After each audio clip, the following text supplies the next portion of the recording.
দুনিয়ার প্রত্যেকটা মুসলিম জাতিকে অন্ধকার কবরে যেতে হবে।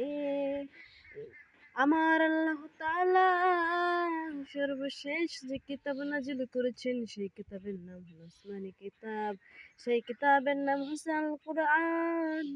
এই আল কোরআন হচ্ছে সর্বশেষ কিতাব। আমার আল্লাহ বলে, এরে বান্দা,